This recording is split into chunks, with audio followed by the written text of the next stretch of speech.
You may not like how things are going. You may not agree with those who seem to have power over your happiness. But here is a great secret of life. You have way more influence than you realize.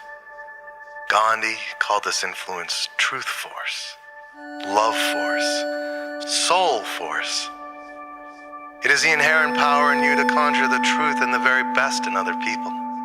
It is the power in you to change people's hearts and minds by changing the way you see them, by changing the way you observe them. Nobel physicist Max Planck said, when you change the way you look at things, the things you look at change.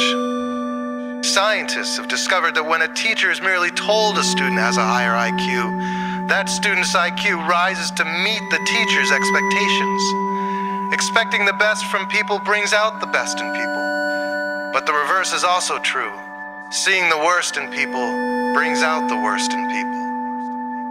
Your consciousness has the power to conjure the very best or the worst in everyone you observe, even at a distance. Our friends, our families, our children, our co-workers, our police, even our presidents, we have the power to change each and every one of their hearts and minds simply by changing our own hearts and minds about them.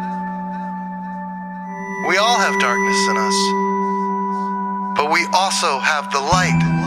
And in every moment we have another chance, another choice of whether darkness or the light is given reign over our consciousness. What you stand witness for in others is strengthened in them by the power of your observation. When you look for the worst in someone, when you make them wrong in your mind, when you refuse to see the best in them, you are committing a spiritual assault of the worst kind. For you are testifying against their ability to choose the light, standing witness for the darkness in them, and strengthening its power over their heart and mind. If you've ever faced a hostile crowd, a hostile cop, a hostile lover, you felt the destructive force of another's contempt for you. Do not give in to this way of seeing. Stand witness for the light in others. The unassailable divine spark forever shines in the hearts of every man, woman, and child, just waiting to be called forward. When you call on the divine spark in someone, you lend it the strength to prevail in their consciousness. The power of your divine witnessing calls forth the truth in other people's minds. It calls forth the love in their hearts. It calls forth the grace and the beauty of their souls. Divine witnessing is the most powerful form of nonviolence because it heals the very source of violence. It turns your enemies into friends, even when you thought they were deplorable and wrong.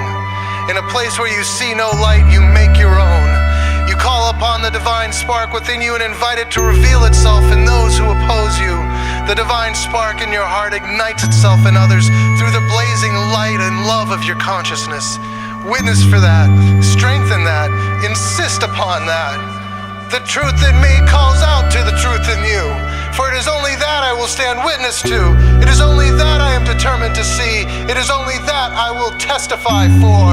For to condemn you would be to condemn me, and we are the same. And so I insist on regarding you as true and good and wise and kind. And so it will be, because that is what we all want to see.